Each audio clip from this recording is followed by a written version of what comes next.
Miss your old familiar friends, but waiting just around the bend. Everywhere you look, there's a Okay, we'll start with this. Per a tweet from Michael Benson, Bob Arum has stated that he thinks Kell Brook will emerge as the most likely next fight for Terence Crawford when boxing resumes. You know what? That's about as good an option for Terence Crawford as any right now, especially since he seems to have alleviated some of the pressure he was putting on the PBC stable of welterweights, where once he was calling out anyone from Keith Thurman to Errol Spence. He's now saying that them keeping everything in-house the way that they are, fighting exclusively against each other, well, it's smart, it makes sense. So, if Terence isn't going to pressure these guys anymore into any situations... Well, it is what it is then.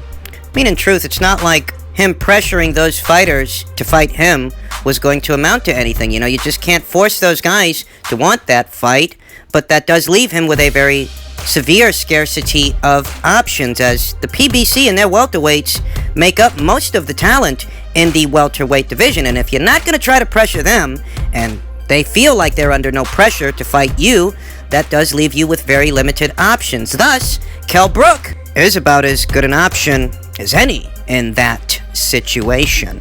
Kell Brook, who seemed all but a semi-retired, quasi-retired fighter up until early last month when he squared off against Mark DeLuca at 154 pounds. Looked good in that fight. Yes, he did. But a proposed contest against the likes of a Terence Crawford, well, that wouldn't be at 154 pounds. That would be at 147 pounds. And when it comes to Kell Brook hasn't fought at 147 pounds for quite some time. May of 2017, when he lost his IBF world title to Errol Spence. Since that time, Kell Brook has been campaigning as a junior middleweight, a more adequate weight for him, given the circumstances that Kell Brook does appear to have outgrown the welterweight division. Yeah. And it is questionable whether or not he can still make welterweight and be fighting fit. That burden is really on Kell. Kell Brook, who adamantly campaigned for a Terence Crawford fight. He made that crystal clear that that's the kind of fight he wants to be in. That's the kind of fighter he wants to be in there with. So it's up to him to make that weight. But it's also up to him to be realistic when approaching the potential negotiations for this fight. That Kell might be a familiar name. He is. Might be. But what he's not is a world champion. He's not bringing very much to the table to where, he might have certain demands. The question is, does Kell Brook want this fight for what is on the other side of a Terence Crawford fight, or does he want this fight just to get paid for showing up? Which one is it? Because those two things are seldom the same thing.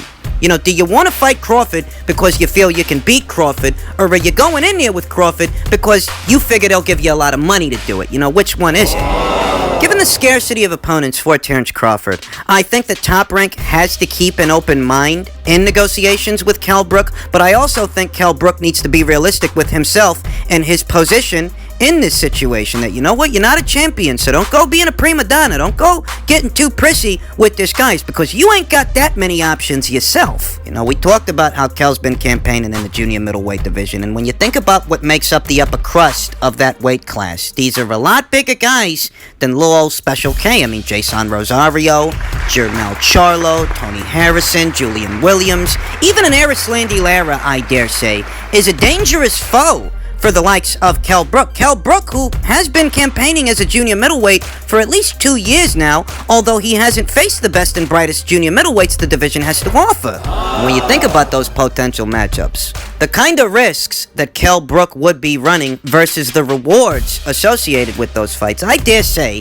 that Kell Brook would likely make more money fighting Terence Crawford than he would fighting any one of them. I don't see Kell getting very much for a Jermell Charlo fight, a Jason Rosario fight, and for Kell, well, that would kind of defeat the purpose, taking on those sizable risks for so few rewards. I've said it before, and I'll say it again, Kell Brook is in a unique situation to where he's a little bit too big to make 147 comfortably, but he's a small fry at 154.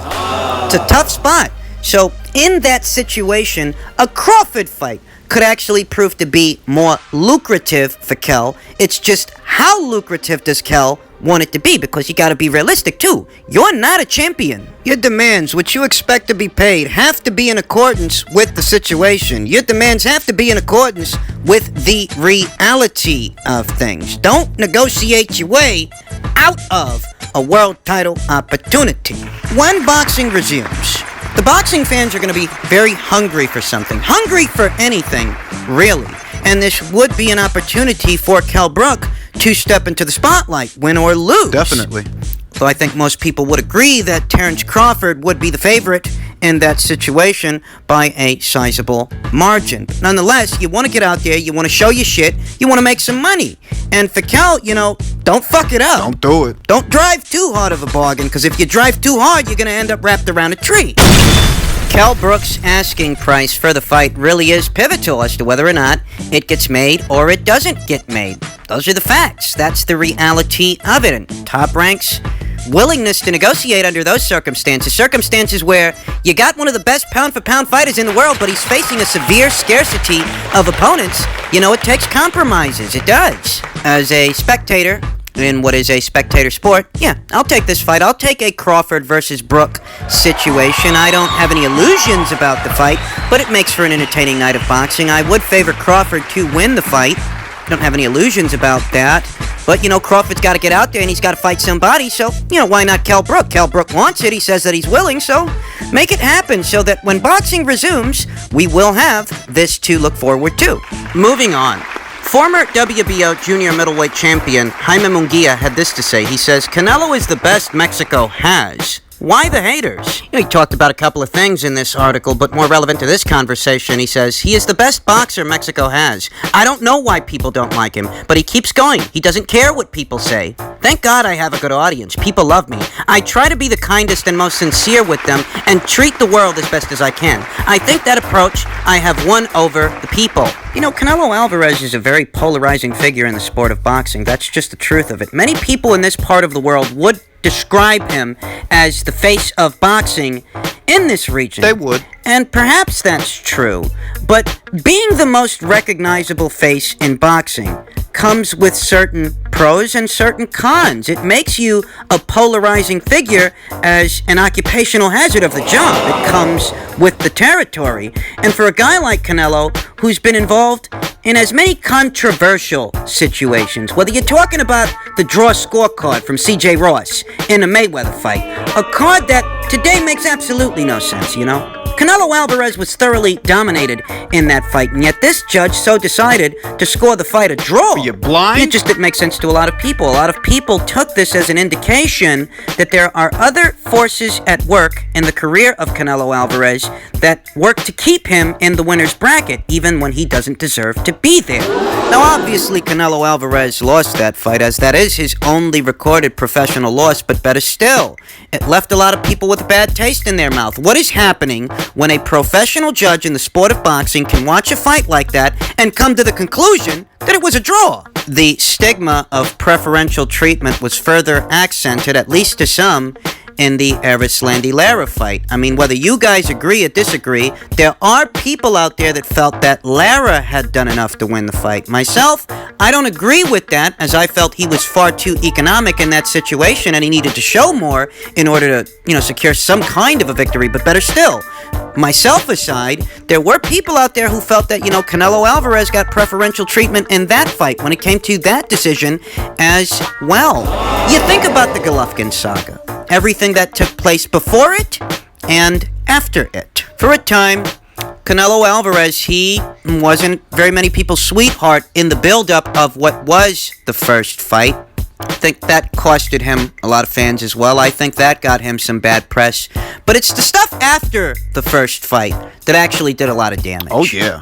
I'll take you back to May of 2016, when the WBC launched the Clean Boxing Program, a program that requires those ranked within the WBC and their world champions to enroll. Otherwise, they'll lose their rank. They launched that in May of 2016. And gradually, in the weeks and months thereafter, they started filtering out those who decided not to enroll in the program. Pay attention. The WBC launched the Clean Boxing Program in May of 2016, whereas Canelo Alvarez and Gennady Golovkin locked horns for the first time in September of 2017. As it turns out, per an article that was published in April of 2018 via the president of the Voluntary Anti-Doping Association, Dr. Margaret Goodman, Canelo Alvarez was not enrolled in the clean boxing program. She specifically stated she did not have Canelo Alvarez enrolled at that time. And anyone receiving any wind of this news was left to wonder, okay, wait a minute, Canelo's not enrolled in the program, then why was he allowed to contest for the WBC title back in 2017 in the first place? By this time, you got guys that are being dropped from the WBC's ranked standings for having not enrolled in the program, whereas Canelo Alvarez, he was allowed to actually fight for the title and maintain a rank. Just made it crystal clear that the WBC was bending their own rules to accommodate Canelo Alvarez. Canelo Alvarez, who made a lot of headlines the month before, in March of 2018, when it was revealed, per a test that was conducted in February, that there were traces of clenbuterol found in his system. I remember. Ahead of what was to be the second Golovkin fight, their rematch. Pay attention to the timeline. News breaks in March that Canelo Alvarez had a banned substance in his system, and in April, Margaret Goodman lets the world know that at this time, Canelo Alvarez isn't even enrolled in the clean boxing program. How that breaks down is that there was VADA testing. There was. The Voluntary Anti-Doping Association was testing these fighters as part of their contractual agreement, but in spite of them testing these fighters, Canelo still wasn't enrolled in the clean boxing program. What? Don't be confused by this. You don't have to be in the clean boxing program to use VADA independently as part of a contest. For example, two guys fighting for the IBF title can contractually stipulate that there be VADA testing. Two guys contesting for the WBO or the WBA title, they also can contractually stipulate that there be VADA testing. You can use VADA without being enrolled in the clean boxing program. But the reason the clean boxing program is relevant to this conversation is because the clean boxing program is the WBC's clean boxing program, specific to their title and those ranked with them. That if you're ranked with the WBC and you want to fight for one of their world titles, you have to be enrolled in the program, whereas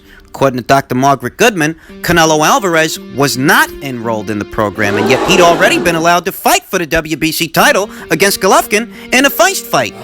This, once again, left a bad taste in people's mouths when it came to Canelo, because not only has he tested positive for a banned substance after the first fight that caused a lot of controversy in and of itself. There's also that. I mean, if you're going to try to wrap your mind around why there are some people out there that are very critical of Canelo Alvarez, you have to account for these things that have happened in the past, that he was coming off a very controversial fight that had a very controversial decision that got him a lot of negative press. Afterwards, he tests positive for a banned substance, and then a month later, Dr. Margaret Goodman lets the world know that this guy ain't even enrolled in the clean boxing program where he's supposed to be enrolled in the program, that if you want to fight for that green belt, a part of it is being enrolled in this program, and Canelo wasn't enrolled at that time. It became obvious to a lot of people that the rules are being bent for Canelo in a way that they don't bend for other fighters, where other fighters were dropped from the WBC's ranked standings for having not enrolled in the program. Looked like Canelo Alvarez was allowed to fight for the world title even though he wasn't in the program.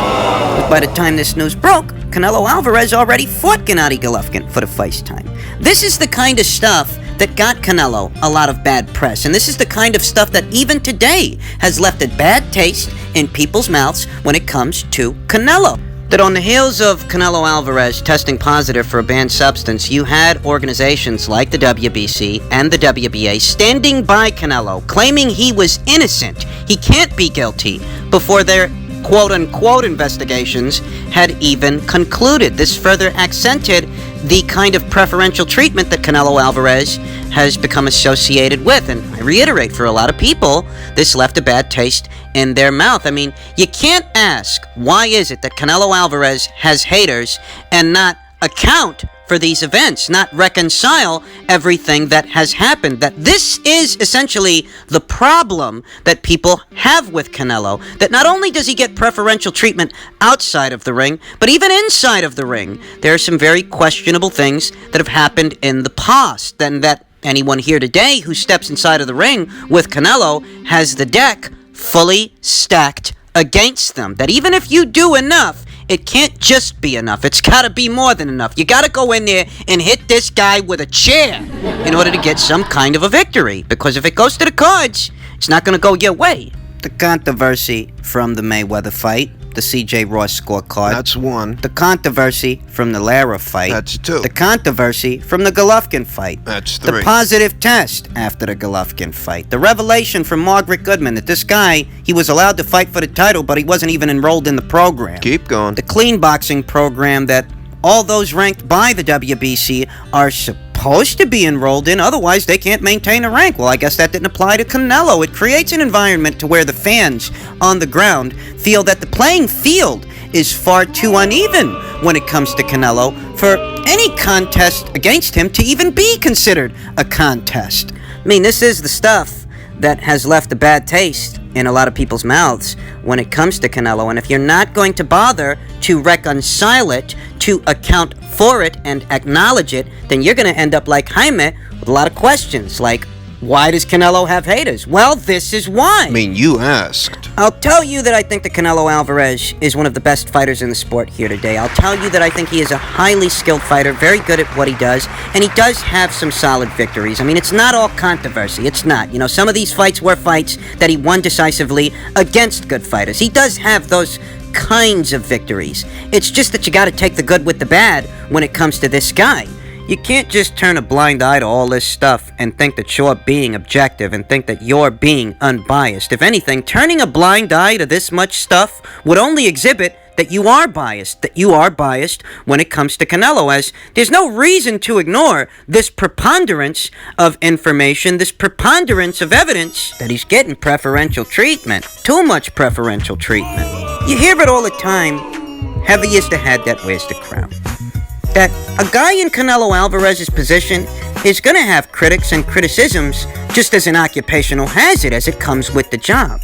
But you factor in all the controversy. Makes it worse. And that just amplifies the number of critics you have. The sketchy scorecards, vacating the WBC title ahead of an order to face Gennady Golovkin, only to face him over a year later when he's a little older, subsequently testing positive for a banned substance, and then the news breaking that you weren't even enrolled in the clean boxing program, thus you never should have got to fight for the title in the first place. You know, all this stuff. You can't ignore all this stuff and claim to be unbiased and claim that you're being objective. You're being the exact opposite if you're going to go as far as ignoring that amount of stuff. I mean, yeah, Canelo Alvarez is a good fighter, one of the best. I don't take that away from him, but if he has haters, well, that would be the why. Whether you want to acknowledge it or not.